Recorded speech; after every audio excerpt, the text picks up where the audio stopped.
and welcome to Hypothetically Intentional, where we ask the question, what if we set intentions with everything we do? I'm your host, Michelle Albers, and today I have Sam Franklin back with me. Welcome, Sam. Thanks for having me again.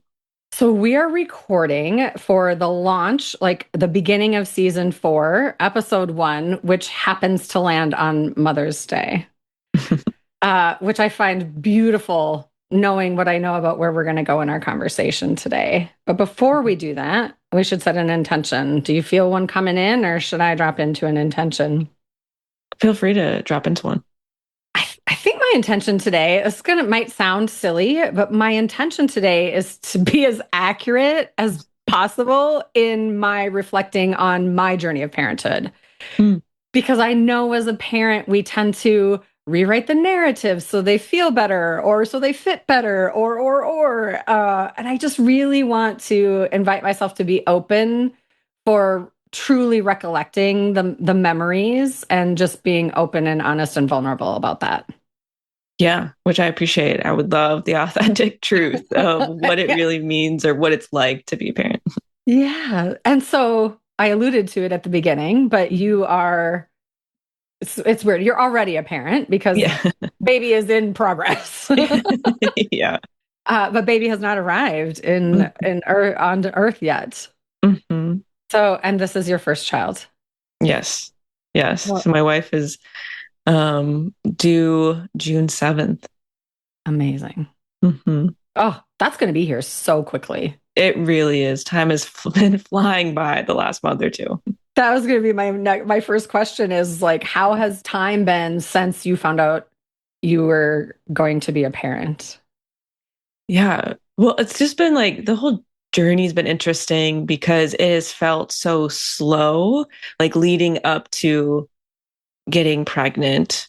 And I kind of getting frustrated with the universe of like, why, why is this not happening? And that's where it's like really trying to find that balance of like, what do like me and my wife need to do? And what is divine timing? And I remember even like taking time to like meditate and time to myself to be like, okay, if we're going to be like spending money to try to make this happen, like I want to like have divine timing work. Like I don't want to be forcing something. So like when should we be trying? And I had gotten a message of like before the seasons change from summer to fall and Mm. then before the leaves fall to the ground. And so we ended up getting pregnant actually at the end of September. So that was really interesting. And then things were just kind of moving along. It felt so far away. And then the last like few months, I just feel like they cranked up the Yeah. time and it's just been flying by. Yeah. So this is a super open general question and it's a Yeah. big one, but like in general, how are you feeling about bringing a child into the world and becoming a parent? And Mhm. like there's so many layers to that, right? Like just that in general, but then you and your relationship with your wife and then what it means to be a parent. I would just love to hear all of it because I just think parenthood is such like a magnificent, interesting journey that I wasn't doing this work when I became a parent. Mhm. And so once I started doing this work, I look backwards and I had a lot of guilt and shame to start with because I didn't like how I showed up.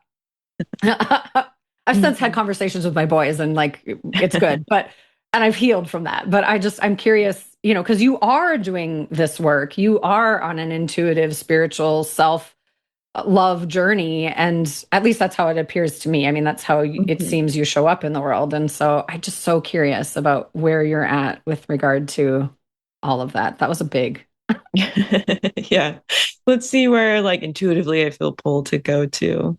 Um, yeah, well, me and my wife have been together for 10 years, and I think the person that I was and that she was when we first met, like, I think we would have just been different parents um, than we are going to be now. I feel a lot more settled going into this than I think if we would have had our first kid, even like 5 years ago. I think I would have felt more like unprepared or anxious or worried about how I was going to show up. I mean, now that I'm not feeling anxious or things like that, like this is like I'm going to be in charge of a whole human, like there's yeah. like that reality when it hits me, I'm like, oh gosh, okay. But I feel a lot more prepared in terms of like grounded in myself and like me and my wife have done so much work, not just on ourselves, but on our relationship. So I feel pretty solid, like going into, I think as much as you can going into Yeah. this. Yeah, that's funny. As you were talking about that and just like you've been together for 10 years and you feel pretty grounded. It's funny because my perspective of me, I always knew I wanted to be a parent. I always Mhm. knew I wanted children. That was just part of like my purpose. I mean, it was just a calling. I knew I mean, I taught preschool before I had kids of my own. I've just always been I don't know, human kids, Yeah. like they matter. Yeah. And but I think I was more nervous than I let on or something. Because my mom, I Mhm. remember when my first was born, my mom just looked at me and she goes, "You're just so confident. You just seem so comfortable." And I was like, "Well, I mean, I taught preschool for a long time. I learned a lot about what not to do for most parents and Yeah. about what to do as well. Like you learn a lot in just that observation and just from the kids. I mean, granted, they're not infants, but my Mhm. kid's going to be 2 before I know it, and 3 and 4 and 5. Um, but her perception was, oh, you're just so comfortable. And I was like, oh my God, they're going to send this little being home with me like 2 days after, like what? Or 5 days or whatever it was. I think, oh, well, I don't know how to do this. On the one hand, there was a piece of me that was that, but there was another piece of me that was just so, I knew that it was supposed to be part of my life. And so it's like both the dualities that show up in parenting are kind of mind boggling. Like they don't make sense. Yeah. And like I think this, because I'm more spiritual now, more connected to that, I feel more settled. What I was like thinking about, or what just popped in my head as you were talking was the day that I got married to my wife, I was like so calm, which is not like me. I'm someone that like, I'm a planner. I like to control things. And like the fact that, and I had planned pretty much all of our wedding. And so, you know, how I usually am, I think everyone was expecting like, my family and my friends, like the people close to me and my wedding party were like, you're so calm. Cause I think they thought that I would be like so anxious, worried about how everything's going to go. And I was just like, no, I just feel like this is what's supposed to happen. This is my person. I had a spiritual message basically come to me. This is before I knew I was intuitive. Come to me where like my relatives who had passed like met me in my mind in my grandma's home and was like gave me their blessing to marry my wife like right before I proposed. And I feel like that's happening with this where I just feel like grounded of like me and my wife are supposed to have this baby. So that helps with all of the other feelings that I have about being a parent. Yeah. Do you want to speak a little bit about those? Yeah. Um, it's again, the control stuff comes in. Like I'm noticing that of like, okay, how can I prepare our home perfectly so that when we get back from the hospital, everything will be set up and we won't need to do anything. And I'm really trying to find this balance of like, you can't prepare in so many ways. Like you can, but like not fully. You're just like things will unfold. You'll kind of get the hang of like how you're going to be taking care of this baby, what works for me and my wife. But the other part of me is like, we got to take all the classes, learn all the information, like have all the products and like have the plan before we even arrive home. Yeah. Good luck. Good luck. My boys are 25 and 28. And I don't know, the whole time you were talking, maybe not the whole time, but there was a moment in there where you started talking about control, and I just kept seeing the Wheel of Fortune card because it's so much about control. But Mm-hmm. it's about letting go of control and just understanding like Mm-hmm. it's so much better beyond the control if you can just, and it's not like be mindless. It's not be, unintentional. But when Mm-hmm. you can be really intentional, and I don't know, I'm probably going to go down a road here and you can stop me if it gets like some kind of way, but I just think like our kids have a way of showing us our stuff and like in a really amplified way. So Mm-hmm. you say you like control now. uh, that not necessarily, but like for me, all of like my kids showed me all my stuff and I wasn't even doing this work then. Like I didn't even know what that meant, but it was just like I have an incredible fear of this. I have an incredible fear of that, right? And it was just like this. I wanted to control everything. I wanted to protect them from everything. But what that does is steal them from the ability to show up in the world and be in a world that is never going to have that kind of protection. And Mm-hmm. so it was like this enabling versus empowering thing that I just didn't understand then. Mm-hmm. And I remember I hit a point where I was doing this work I mean, I was older. I mean, my kids were older too. I mean, I was 41. So, and I Mhm. think I had Jake when I was 28. So it's like, I was like, oh my God, I, I don't know how they're going to survive. Like it's terrible. Not that I didn't trust them because they did just fine. They're doing just fine. They're doing great actually. But Mhm. there was a moment where I was like, they really haven't had a lot of pain. This was pre Mhm. a certain point. There was a point where, when they're little, their boo-boos are just almost like kissable and Yeah. you love them through it. And that's fairly easy. They haven't had the weight of the world yet. And then as they get older, Mhm. there's a point where you're just like, oh, now the problems are bigger and I don't know how to mom this one. Like, I don't know how to do this. Uh, Mhm.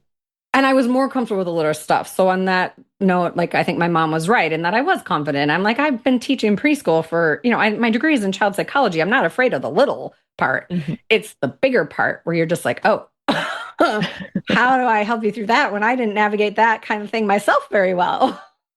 Yeah. Yeah. And sometimes that will even come up with like my clients, like my therapy or my coaching work. Um, that job is a mirror as well. Like you Yeah. Oh, yeah. cannot run from your stuff. And there's times where you're like, I can't fix this, or I'm gonna watch you make this decision that I feel like I know it's probably gonna happen, but I can't control that or change that or, sit with people's pain and just make space for it. And I've worked with a lot of adolescents in the past. So like I'm like ready for the teen years. I'm a little bit more scared for the early years, but my wife's better for the early years. So I'm like, okay, we'll tag team that. You're perfect partners for that. Yeah. Yeah. But I constantly am trying to remind myself, even with my clients, and this is something that I've thought about with having kids is what's in their best interest. Like you talked about the empowerment versus what am I doing out of my own discomfort? What am I trying to fix because I'm uncomfortable with it or I feel guilty about it? Or, because like being an intuitive and an empath, like I just feel other people's feelings so much. And that's going to be like one of the hardest parts of being a parent for me because I will struggle to like feel my child's pain and like not be able to always fix it. Yeah, that is hard. There were two things that surprised me because I thought, you think I Mhm. really thought that I knew my fullest capacity of love before I Mhm. had children. And then my first was born. And I remember thinking two things like, oh my God, I didn't know I could love a little human this much. But then the flip side of that was I also didn't know, I thought I loved my husband to the max already. And I Mhm. clearly didn't because once he came in, I was like witnessing him become a parent Mhm. and us figuring that out together. We're divorced now, but we co-parented all the way through. We both were like, the kids are our utmost priority. We will co-parent. This isn't going to be them saying, well, we can play them against each other because they hate each other. Like that is not, Mhm. we didn't show up that way. And so I'm really grateful that it landed in that way. But I Mhm. really thought I knew capacity of love. And I was not even close. I was Yeah. not even close. It was like this fascinating, oh my gosh. I already lost the second thing. There were two big things. It'll come back in the conversation.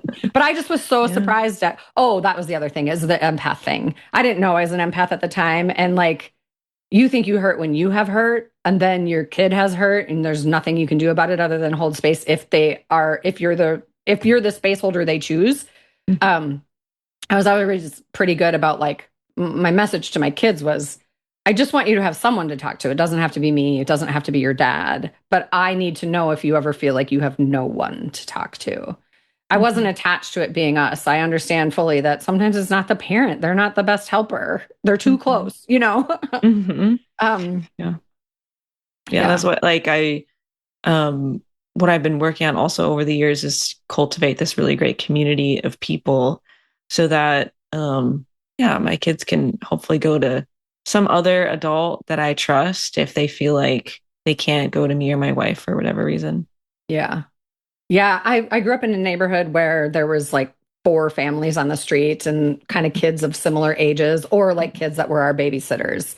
And I called the other parents, my other mom and dad, like my other mom and my other dad. And I had a friend once say, "Doesn't your mom get offended when you do that?" And I was like, I had never even considered that possibility. So I went and talked to my mom about it. I was like, "Are you offended when I say my other mom?" She's like, "No, I'm so grateful you have more than just me."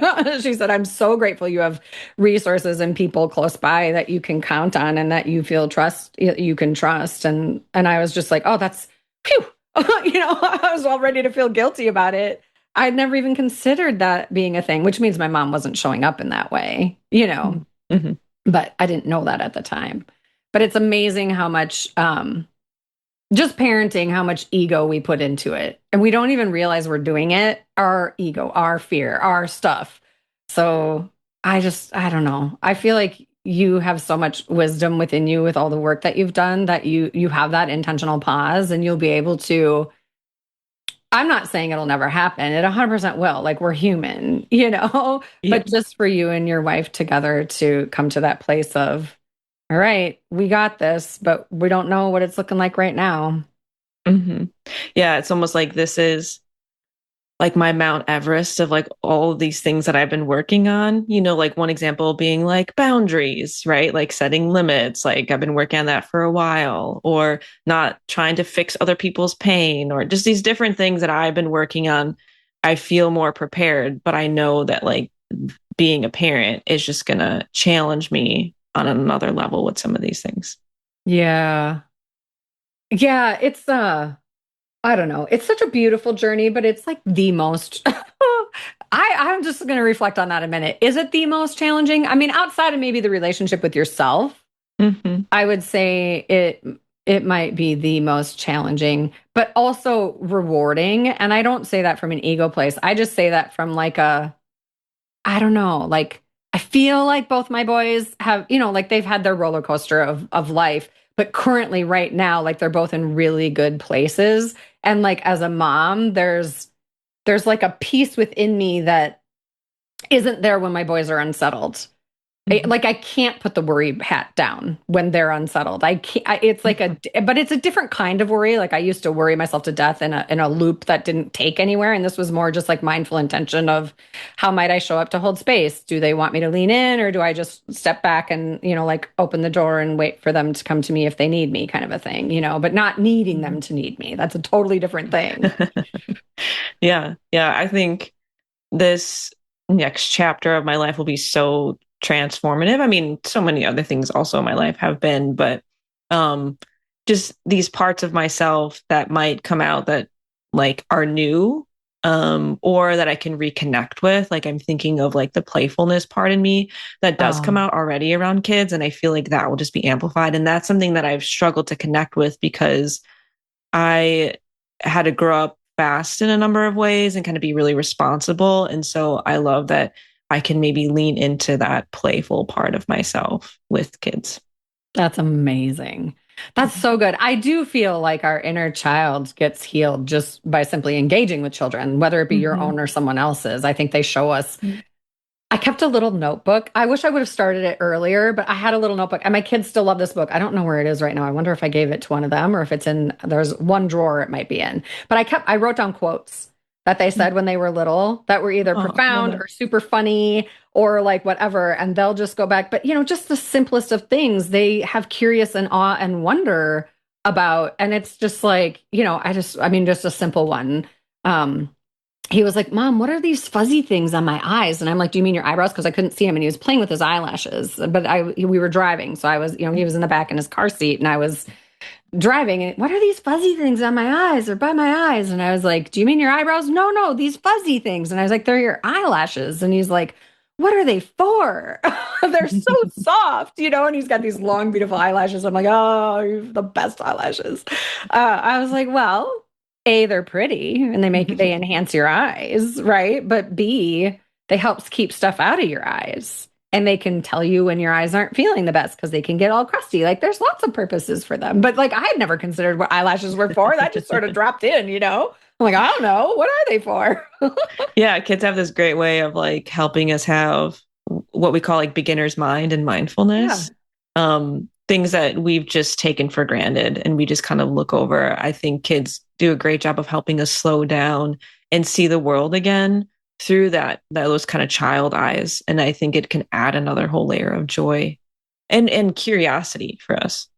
Yeah, I never even, I mean, I did not, wonder was not a word I used on the regular until, and I taught preschool. You know what I mean? But the word wonder, it was like, it was my kids that brought that word back into my vocabulary that I just hadn't even pondered in a while. And it's like there was a lot of curiosity and fun on the playground teaching preschool or even just in the classroom. Like I loved that. That was super fun and helpful.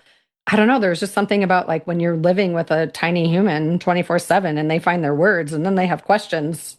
And then you're just like, oh, I don't know. Let me think of how I think of that or what I might know Yeah. about that. Or to be able to say, I don't know to your child.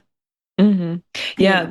the intimacy that comes from watching one child grow throughout their whole life versus other children. Like in my life, I've seen moments of them or right visited with them, but not seeing like the day to day kind of growing of that.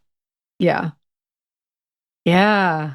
Oh gosh. It's funny because my partner now, he doesn't have kids, but he has nieces and nephews and friends that, that are like family and are like nieces and nephews. And he's also a really observant human. And so Mhm. we have a lot of conversations and he's very inquisitive about the parenting journey and the why, like why, or whatever. And I'm just like, yeah, it's just I get what you're saying, like because he'll talk about like the ego or the impatience or that kind of stuff, or like, well, you've been breeding this with your partner this whole time, and then you're surprised when the child shows up in that way, like the child always goes to you because you're always the one that rushes in and fixes it, so of course hmm they're gonna out, like those kind of Yeah. things, and I'm like, it's just different when it's day in and day out, and I don't really know, like you don't get to give them back, like they're your responsibility 24/7, 365. There's no, oh, hmm I mean, you get pauses and breaks if you have support around you for Yeah. sure, but hmm there's just something different about, I don't know, there's a weight of that that's hmm just different. And it's not even necessarily a heavy weight sometimes, but it's always there. hmm Yeah, I think I'm gonna struggle with like being a therapist and knowing a whole lot of what can happen to kids or how parents can impact their kids. I do so much parent-child work or inner child healing work. And so like I know all the things that could, go quote unquote wrong. And so Yeah. like to not get tripped up in my own way of like, okay, I could respond this way and this is the impact, or I could respond this way. Like I don't want to get paralyzed in that. And that is like one of my fears versus like I just want to be. Yeah, that's what I was just going to ask you is how is your relationship to fear? hmm Like, because that matters, right? Because if you can just recognize that, like, well, I can project all this fear out there, or I can acknowledge that I have it, I'm always going to have it, but I still get to show up in my pause, my internal wisdom, and my wise observer, and that, like, my highest self versus, your fears are going to get in the way sometimes. They just are. Like, there's going to be some hard, like, truths that are just your, like, this is a deal breaker for me. We're not doing it this way. hmm And then there's going to be others where you're just going to be like, yeah, I can get to my wise observer. I can come to neutral first and then acknowledge, like, thank you, fear. I see you. I hear you. And this is a different human. This is a brand new hmm human. Don't know all the bits and pieces yet, but I will hmm discover and uncover on the journey as we together learn how to be parent child and what that relationship looks how it works, what it looks like. Can I also be their friend at some point, right? Like that's a fine line and a slippery slope. It's like too much friend, not enough parent. That's a problem. Too much parent, hmm not enough friend. I use that term loosely because I just think it's a completely different relationship. Am I hmm friends with my kids? Yes, but I probably would still just say I'm a mom and we get along. hmm We have a really great relationship. We can tell each other anything. And I'm super grateful that that's where we're at. hmm But the mom will always get in the way of the friend on some level. That might sound hmm weird or crass, but I'm not saying, I mean, it's better than friendship, you know?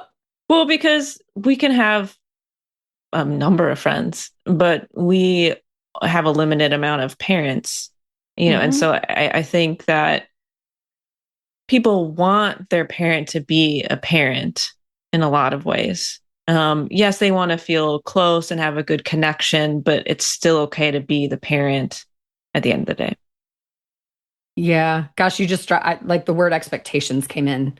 And that's like a mouthful, a mindful, a heartful, just in like the expectations of a kid and what it means to feel loved by a parent. And it's like, and what a parent thinks it means to give love to a child hmm and the needs of the child and how they feel loved versus how a hmm parent knows how to love is like my journey within that from like my parents and self. And then my, two ex-husbands and their parents and myself, right? And then my relationship with my kids, like it's those expectations and unawareness of what those needs are can be really um like it wouldn't have to be as hard if we just had some awareness around that, but we don't usually think about it really.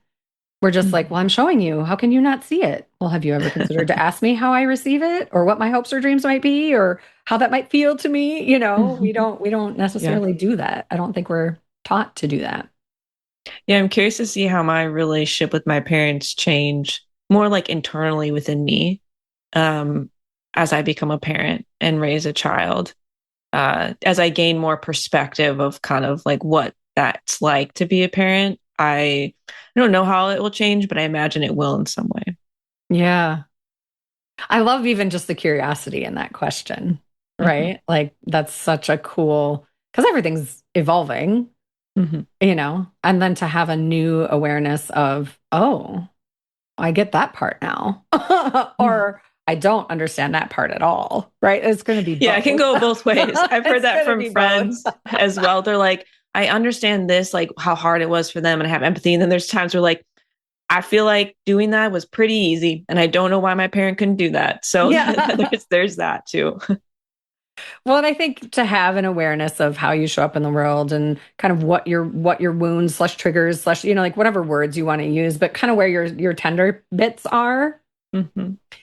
to have awareness around that at all is so helpful. Like, I mean, I did get to a point in my healing where I like sat my kids down. And I was like, I am so sorry. Like, I was angry. I was a yeller. I wasn't like Hmm. a violent or yell at shitty words or anything. It was just like I raised my voice a lot, and I felt terrible about it. I would say. I mean, I don't know. I guess I didn't ask them this. I just apologized for, I don't know if I used harsh to them words. I think I just used like, you're not listening, get your ass over here, or get your butt over here. Probably not ass when they were little, but and too loudly, Yeah. And I just remember, I think, well, this was in a heated discussion with my oldest, and he was a grown adult at the time. And I was like, look, I am not the best mom in the world. I did the best I could with what I knew, and I know a heck of a lot more now, and that makes me feel bad about what I did then. And he was like, well, you're the best mom I've ever had. And I was like, well, I'm the only one. He's like, well, technically not. I mean, I was like, well, that's fair. You do have Hmm. stepmoms as well. Yeah. Yeah. But that it was hard to be vulnerable with my kids in that way and just be like, man, I screwed up. I definitely made some mistakes. And then it was interesting. This is gonna sound so weird. I don't know why we're going here, but like my second divorce, Hmm. my the boy's dad came over to help move some stuff. Like we're all friends. Um, and I was able to apologize to him for the first time for like just how I showed up. And he was just like, you don't owe me an apology. I'm like, no, I 100% do. Like, I didn't Hmm. know who I was. I had found out about hidden trauma that I didn't understand. And I didn't like, I was just not okay. And I didn't know how to be happy. And he was like, I tried so hard to make you happy. And I'm like, and I did see it. I just, Hmm. no one could have made me happy at that time in my life. And I feel real Hmm. bad about it now, but I also know we're all right where we need to be and where we're meant to be and all of those things. But it's like, the journeys, whether any relationship, like they're challenging. They're gonna test. I don't love that word, but like it will be challenging at times. And to give yourself some grace and to give your partner some grace and to check in with each other. I would say with newborn, like one of the best things you could do is check in with each other on your capacity and Hmm. really take turns on when you can plug in because there's no roadmap. You don't know when they're going to not be feeling well. You don't know how long they're going to sleep. You don't know how often they're going to need to be fed. Like there's just so many moving parts. And these are how we like nurture ourselves. And Hmm. so if you're not like team working together on that, it's like it's so much harder than it has to be. Yeah, my wife and I have this like I don't know when it started, the saying of we just like we a team. Like we just like Yeah. say that. And sometimes when we say it, it's like a thank you for like we see the other person doing something for the relationship or when maybe we didn't get around to like say maybe it was my turn, I should have been doing the dishes and I had a busy day and I didn't get to it and she decided to do it even though she, wasn't her job that day, and I'll kind of name that or she'll name that to kind of acknowledge of like someone stepped up for the other person. And sometimes we'll also try to come back to that framework when we start to come at each other when we're both really stressed and we're like, okay, this is not helpful for us to be taking it out on each other. Like we're a team here. Like we're both distressed. And so, trying to hopefully come back to that framework when we have a little one. Yeah. It's one of the best things you can do to be, because, well, and I think having that awareness of what you might need, right? Like, Mm-hmm. I don't know. I mean, there was a chunk of time when they were little where, I mean, I was nursing and I was like, I literally just want 8 hours of sleep in a row. Like, if I pump, can you just like sleep now, like charge up, but then can I Mm-hmm. just get 8 hours of sleep in a row? That would be great because I'm not human at this moment and I just Mm-hmm. need 8 hours of sleep in a row. And Yeah. it's such a silly thing to wish for, but it Mm-hmm. was just like that was my reality in that time of life. I just Yeah. needed sleep. Yeah. Yeah. We have to take care of ourselves if we're going to be able to take care of someone else. Something Yeah. else that came up when you were talking about kind of the apologies was like how important I think that is as a parent. I think there's this idea of like when we're kids, we look at our parents, we think of them almost as like superhuman. We don't see the humanness of them, like that they had whole lives before they became parents, that they have, you know, their own traumas and they make mistakes and they're not perfect. I think as a kid, especially as a smaller kid, you just don't see your parent in that way. And I think Yeah. that's really then adds a whole nother layer to parents of like having a hard time saying like I messed up because you're looking at me, kid, like that I have all the answers and I don't have the answers. But I think that's so powerful when parents apologize and take ownership to their kids. One, it's great modeling of Yeah. like you mess up, you make mistakes, you hurt someone, you apologize. But I think it's also so powerful to say like I'm also human and you get to call me on my mistakes and I will own them. Yeah. I think that was one of the most beautiful things. Like I just, if I said something mean, I would own it. But if my kids said something mean, I would remind them, hey, I know I'm your mom and I know you think I'm a different kind of human, but I'm human too and I have feelings just like you do. And what you just said really hurt my feelings. And that's okay, but also that's not okay. Like I love you. And can we talk about this? Because I just like I always wanted my kids to understand that I was human too. Because I think so many times, I don't know. I think maybe it's not so many times, maybe it's just in my world, but I think a lot of parents, I mean, I taught preschool for a long time and my own journey and friends having kids at the same time. It's like parents do have this, like, we're supposed to be superior. There's supposed to be a hierarchy. And I don't believe that's true. I mean, I believe, like, I would tell my kids, look, I understand you want to do what you're doing right now, but I'm your parent and it's my job to keep you safe in this world. And what you're doing isn't safe. And here's why. So you can Mm-hmm. choose to do that. But if this, then that. I did a lot of Mm-hmm. if this, then that, and gave them choices. Like that was always my thing, was just like, you get to be the author of your life. Like you are, I didn't care if they're 2 or 22. Like if this then that, though, from my life experience, this is what I would say about that. So you can choose it, but it's going to be harder tomorrow, or it's going to be, a lot was always often sleep stuff, Yeah. like you can choose to stay up late, but if you're grumpy tomorrow, I can promise you I'm not going to be in the same room as you, like, because you made that choice. So you got to figure out that rough day on your own. Mm-hmm. Because I'm also not having enough sleep because of whatever we're doing. But Yeah. Yeah. That I can think be a just to hard be as balance. accurate as possible is so Mm-hmm. helpful. And most parents try and kind of keep that hierarchy for whatever reason. Yeah. I mean, there's, like you're saying, there's a responsibility to keep kids safe. So, in some ways, the parent does, it's a different power dynamic. The parent does hold more power. And, it doesn't mean that the parent gets to do whatever they want in terms of treating the kids. Like when I work with a lot of clients working on healing their relationships with their parents, I talk to them of like, it doesn't matter that that's your parent. If they're doing harmful things, they're doing harmful things. They don't get a Yeah. pass because Right. they're your parent, but also like you don't get to just treat them like a certain way just because they're your parent. Like I think having that boundary early on of like, yes, we love each other, but that doesn't mean that we get to treat each other however we want and say all these hurtful things and then not apologize or like make amends.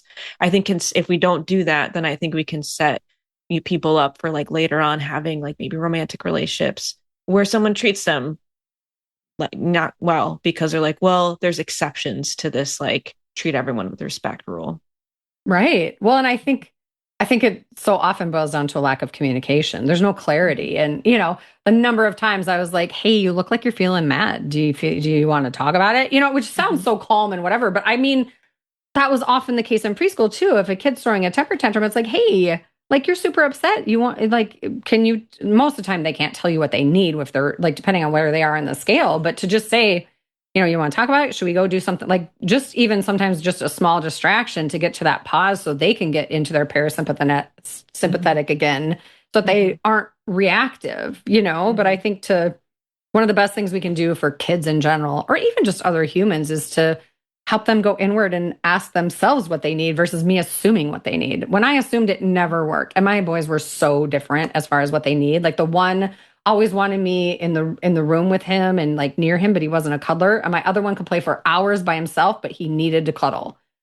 And so it was just like this weird, I was conditioned one way to parent with the one. And then the second one came along. I'm like, wait, you're okay in a room by yourself? Like, I don't have to be seen in every moment, but you want like touch. You need to cuddle. You need to be rocked to go to sleep. You can't just put you in your crib. That's not going to work for you. So it's just like this, and then you get all the experts, quote unquote experts telling you, oh, don't spoil them. You'll be stuck like that forever. It's like so many things I listen to that I wish I wouldn't have. And I wish I would have known about my intuition and just like, Yeah. because I was not afraid to ask for help or ask for like some wisdom of somebody who supposedly knew better. But then, like, I mean, even some of the stuff that the doctors told me, I was like, well, I think I probably could have held him for longer and it would have been okay. Like, he didn't have to suffer falling asleep and I didn't have to suffer, listening to him cry. I don't know. Mhm. I just, it's so fascinating. Or like the Nook, like the pacifier, like when to, Mhm. how to. I decided a long time ago on that. I was like, I was never, the people who like cut the pacifier and say it's broken and they throw it away. I was like, I want it to be his choice. It's just like, look, this is yours. You can have it if you want. But at some point, like, you're not going to want to go to school with this thing. Or if you do, that's fine. But like, your choice. Is it time to get rid of it? No, not yet. Okay, here you go. And I think just, it was like night after night, do you want it tonight or do you not want it tonight? And just giving him that choice. At some point, he was just like, yeah, I don't think I want it tonight. And it was like his decision. I'm not saying it's always Mhm. that easy. That's like a potty training thing too. It's right. It's not always that easy. But I had taught preschool for long enough. I was like, well, I'm just going to start my kids because so many times part of the reason kids don't potty train is because the toilet feels weird. Mm. They don't like the feel of it. It feels scary. So every time I put him in the tub from infancy onward, I just sat him on the toilet. And if they Mhm. went, I did a big happy dance. And if they didn't, no big deal, put them in the tub. But every single time they went into that tub, I held them over the toilet so that it didn't feel like a big scary thing. Mm. And they both potty trained super easily. Was that a fluke? I don't know. But I learned watching over and over and over again and hearing parents talk over and over and over again about like the problems and the issues. I was like, huh, consistency, taking away the fear, and then celebrating when it's a win. That's kind of it. And again, making it their Yeah. choice. I don't want a power struggle. I'm not going to bribe them to use the toy. I don't know. To be fair, my boys would probably laugh at that and be like, Mom, you gave us a prune every time we went. I'm like, yeah, but it wasn't like you had to go to get it. They were always in like they frozen prunes and frozen apricots. I was like, I'm not Mhm. giving them chocolate or candy. That just seems like such a horrible idea. Yeah. But for whatever reason, the fruit was fine. And like they were there for you all the time. You could have had one anytime you wanted. It just happened to be something that you saw as a special thing. I don't Mhm. know what you want me to say. Yeah, I was like agency is so important. I think about how little control kids have. Yeah. So I understand when kids get upset, they can't do what they want to do. And there are some times where you're like, you just, I'm saying no. Yeah, this is But a like that would be rule. so frustrating of like to not have a lot of control as a Yeah, to little not one. have choice. Hmm. Yeah. It's such an amazing journey, though. I just think I can't wait to have a conversation. And you can tell me when you want to have another one. Hmm. It might be 2 months, it might be 3 months, it might be 6 months, it might be like I don't know how long it'll be, but I'm so curious to hear like your before and after of just how Hmm. it's going and just checking in too, just as a human to human, like parent to parent. Hmm. How's it going? How can I support you? Like my door is open if I can support you in any way, shape, or form on the journey. Hmm. I think, I don't know, they say it takes a village. It just takes kindness, compassion, and humanity, and a willingness to Hmm. ask for help and a willingness to offer help. Yeah, I appreciate that. And that's, I mean, asking and accepting help has been something that I've been working on um, for some time. Because I was like, once we get here, once I'm become a parent, like I'm going to need that. I'm going to need to be able to accept help. It's still hard, but I mean, this is going to challenge me in that realm, whether I like it or not. So I Yeah. usually just try to lean into those things and be like, sure, this is going to be difficult, but like this will help me grow. So like, bring it on. And there is a line, no matter what we're talking about, right? Like there's always a line of, I'll use the word pain, but I don't love that. There's just like a threshold of capacity where if you Mhm. get beyond that line, it's easy to receive help because you kind of have no other choice. You're just Yeah. like, I am so tired. I would do anything right now for a nap. Hmm. I keep Yeah. using tired as if that's the only thing, but it's just a simple example. It's kind of inevitable when you have a newborn. There's going to be some, well, that to be fair, with my first, you can nap when they nap. But when that second comes along, mine are 3 years apart, then I couldn't nap when he napped. And so I was still doing all the things with the newborn, but then I had a 3-year-old that was not allowing naps. So that was an interesting journey. That was different. Um, Yeah. and you can't always nap, right? Like I was fortunate in that I stayed at home when the kids were babies, when they were Mhm. little. So I could nap when they napped if I needed to, which was a lot more sanity. I'm not a very nice human when I don't sleep. I mean, I think a lot of people struggle in a lot of different ways when they don't sleep. Yeah. Hmm. I think it's so, so good. Such a fascinating journey. I'm trying to think if there's any, it was fun because when I left teaching preschool when I got like when I was almost ready to have my first, and Hmm. they gave me a book of like advice, and it was one advice from the parents, but also advice from the kids. Super funny. I don't really remember all of it, but I'm trying to think if there was anything really profound. Yeah, I was going to ask if you had any words of wisdom for me. I mean, I think the pause is just huge. Just remembering that, just to check in with yourself and truly, like if you say asking for help is hard for you, like shift shift that as quickly as you can if you can. Like I get it. I'm not an ask for help person either. It was just not that long ago I asked for help for something, and then a close person to me kind of judged me for it, and I go, look, I have a hard time asking for help. You don't get to judge me for this. I am doing this and you're just going to have to deal with it because it involved them too. And I was just Hmm. like, I'm not you, like that's just a hard no for me right now. I'm at rock bottom at this moment Hmm. and I'm asking for help because I need it and I don't Yeah. care what you think about it. So just keep it to yourself. It's like, Yeah, no. my thing that I've been noticing is like again, I just have a great support system and they'll just offer things sometimes without asking. And I have noticed like, oh, I'm still carrying this like unworthiness wound because when someone does Yeah. something nice, my thought is like, okay, so I should probably do something, or what did I do to deserve this? Do I need to like do something for them back? Or like that I just really struggle. It showed up a lot with our first baby shower that we had where I was like, so everyone's just gonna buy us gifts and give these things like just because they love us. And like I was just like feeling kind of overwhelmed with that. And I was like, okay, so I have still some work to do with that. So that's interesting that you connect it with self-worth.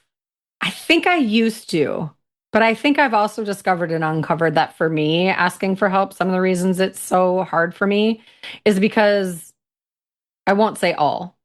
It wasn't uncommon in my world that when you received help or a gift, it came with a string attached. And Mhm. so when I get help, I feel like I'm indebted. And then there's this weight over me that I have to then go back and balance the scales of karma to. And so it Yeah. actually depletes me. It doesn't actually support. I'm better now. I mean, I wouldn't say Mhm. I'm 100% always good, but I'm much, much better at recognizing like when there's reciprocity in the help versus Mhm. a demand or a requirement or some sort of expectation that's going to just be held over my head for the next however many years until it's resolved.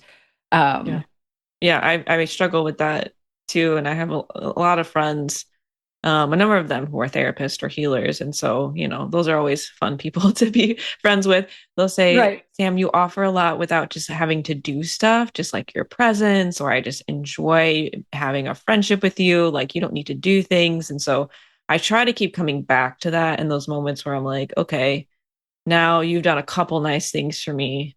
Now I should probably do something in return.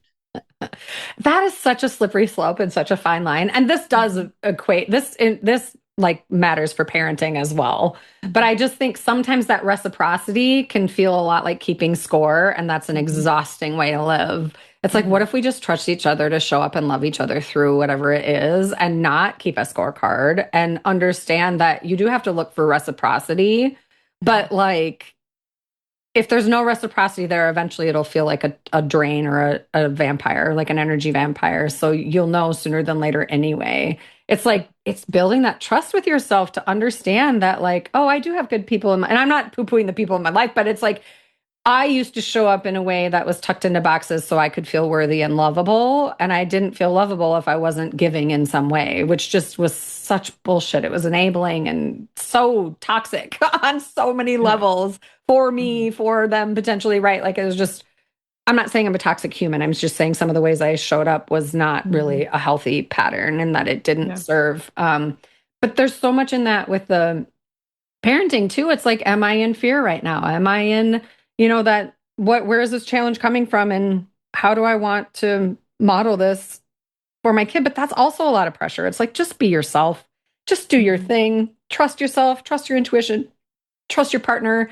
be a team, all those things. It's so helpful. I just had a thing pop into my head. This is so random. I don't remember who told me. They told me too late, so I couldn't do it. And I feel like I love it, but I'm not sure I love it. So I'm just gonna say it out loud and you can chew on it. Okay. They Yeah. said when baby is born, either open an email account and then send them emails like versus a baby book, right? Because then they Mhm. have and then when they turn 16 or 18 or whatever, you give them the email and their password and then they get to read all, and you can give it to loved ones as Mhm. well. And so then they have all these messages of like their life. Maybe they'll never read them. It could just be an overwhelming digital footprint that doesn't ever matter. But I Yeah. just thought it was such a, maybe it could be a notebook or a journal or whatever. I don't know. I just find like baby books, I was great at my first one. My second one, I was like, sorry, Andrew. I just was busy. I don't have time to keep that up. But to send an email is a lot easier. Yeah. No, I love that idea. Both me and my wife are writers. Like Oh we yeah. have a notebook that we'll write to each other back and forth. Maybe if like one of us is going out of town, or maybe there's something that's on our mind that's like harder to say verbally, or we just want to like show some love. Like we don't write in it super regularly, but every once in a while, one of us will take the notebook, write something, and give it to the other person. So I feel like that feels in alignment with kind of how we show up. Yeah. And it doesn't, like you wouldn't have to send an email every day. Do you know what I mean? Hmm. But just when Yeah. your heart is like overflowing, which will Hmm. happen on the regular, and you just find those words that they just pour out of you. And then I don't know. I think that would be an amazing thing to receive as I don't Hmm. even like as a 12-year-old. Do you know what I mean? When you start having like Hmm. that life where you just go, gosh, or you start questioning if anybody in the world loves you, Hmm. to have those emails, look back on them. Oh my God, the love is palpable. You can feel the energy of the words on it does digital too. It doesn't have to be written in a journal, but it could be. But I just remember thinking, oh, I wish I would have known about that before my kids were old. Yeah. It's a good Yeah. idea. We did write, like each of us separately wrote a letter to our daughter, like before, either even before she was conceived or right after she was conceived. I think even before she was conceived. Like a little bit manifestation, but also like kind of recognizing she's this soul that has probably already chosen to come into our family, and she's kind of like finding the right time to do that. And so kind of already Yeah. speaking to her, like, she's already out there. Yeah.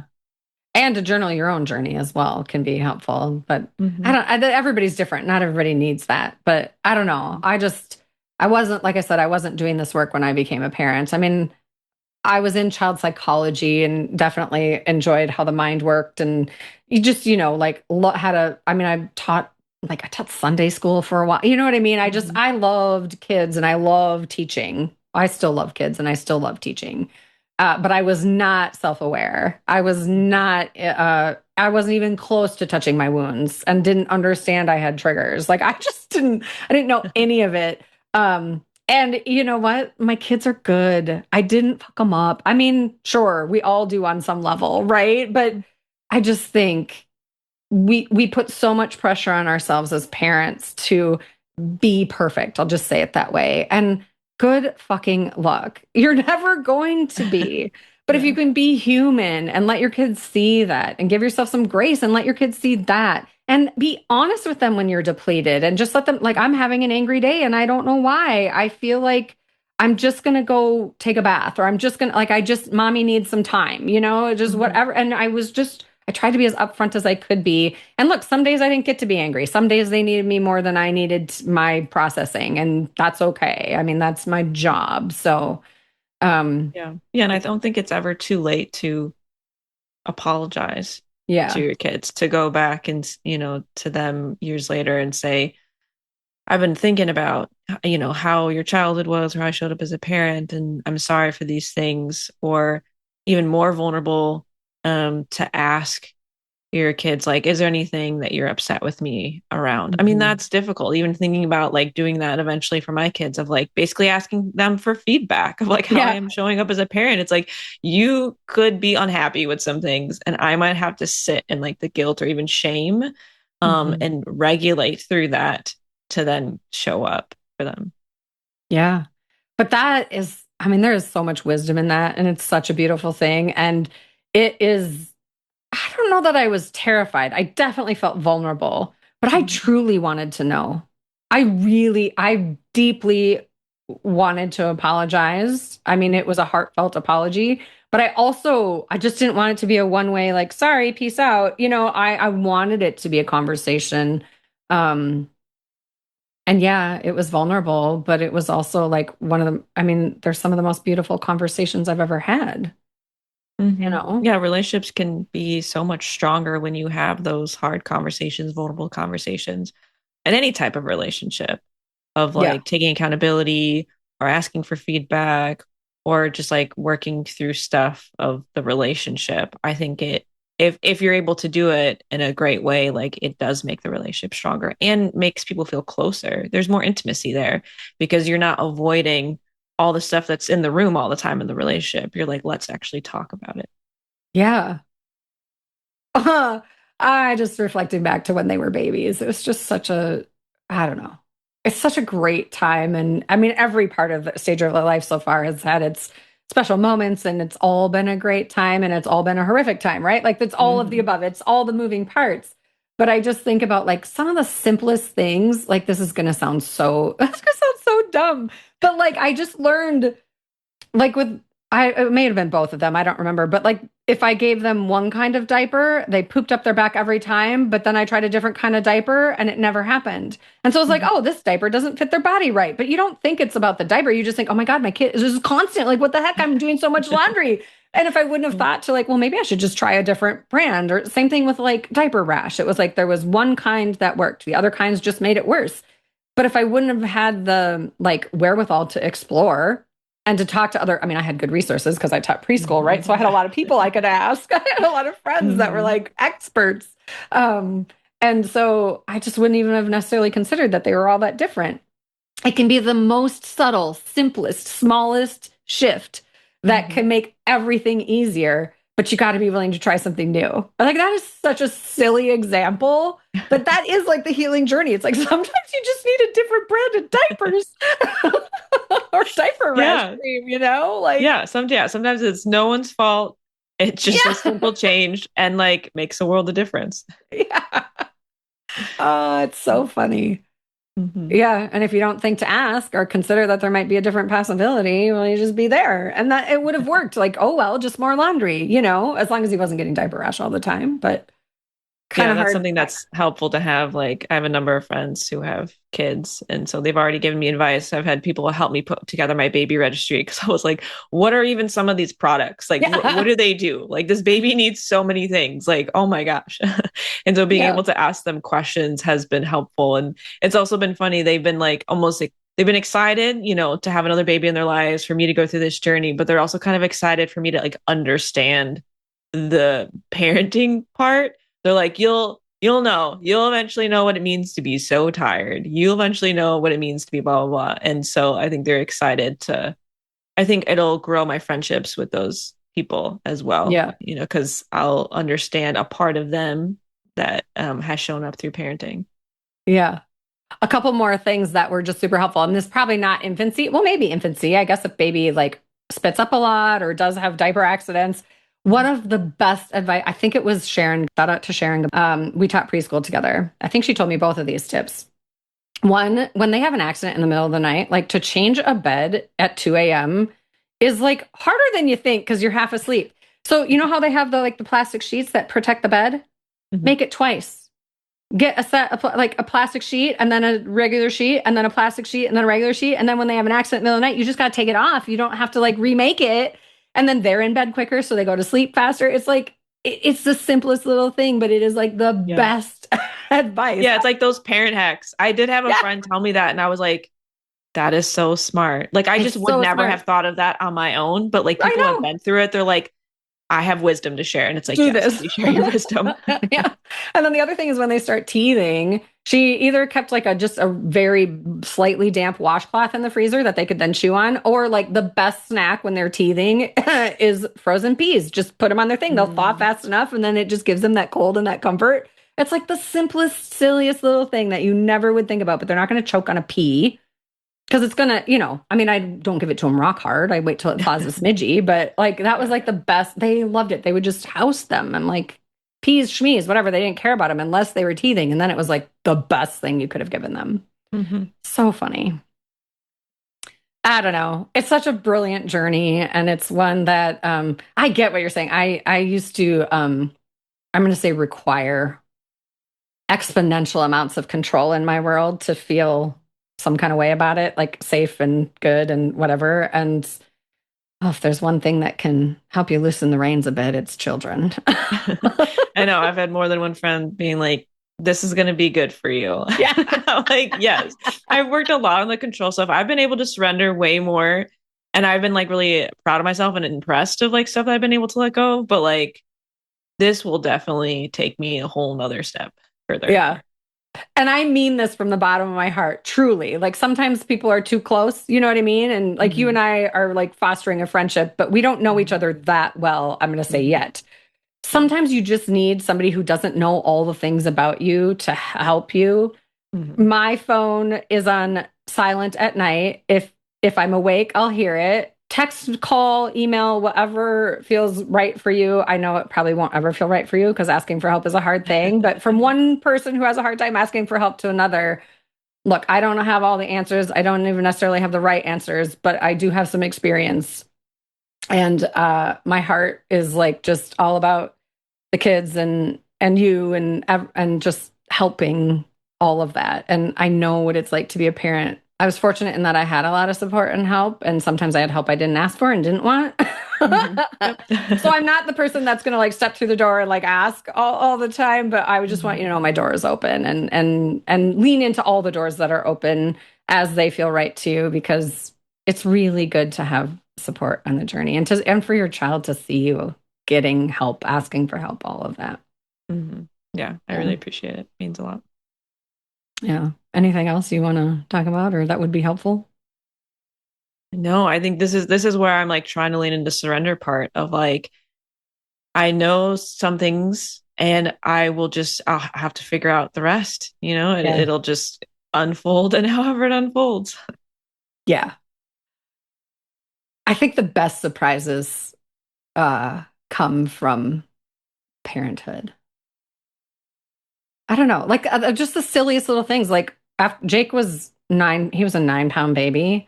Mhm. And I didn't know he had dimples until like a nurse pointed it out at the hospital. She's like, he has dimples. I'm like, wait, what?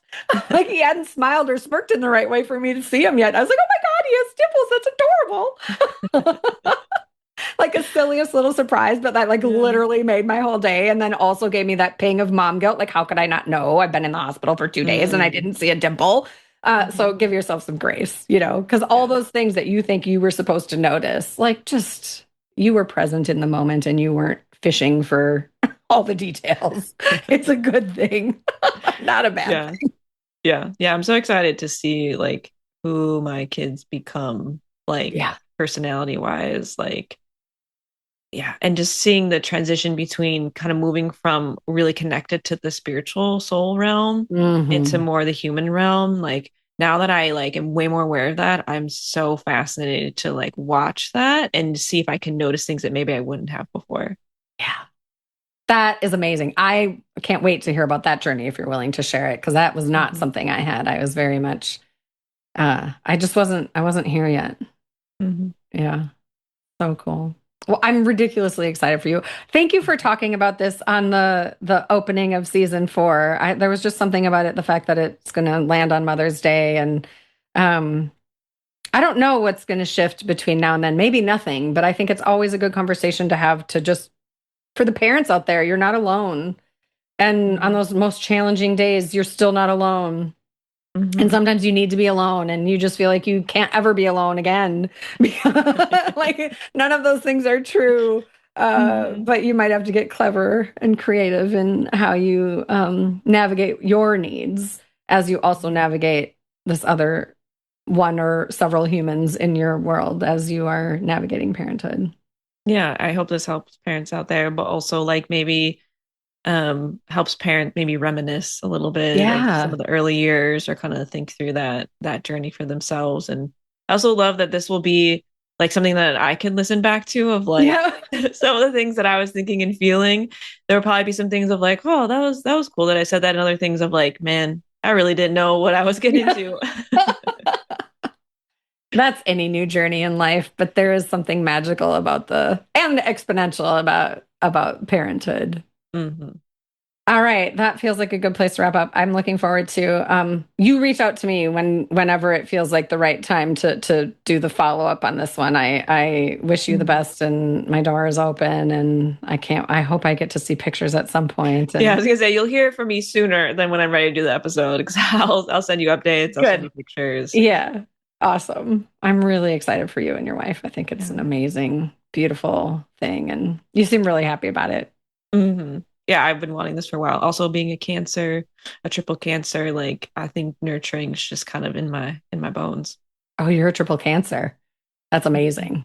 Mhm. I did not know that about you, but that makes so much sense. Yeah, cancer through and through. Yeah. Just all the water. All the water, all the feels, all the Yep. intuition, and yeah, all the things. Yeah. That's amazing. Thanks, Mhm. Sam. Yeah, thank you.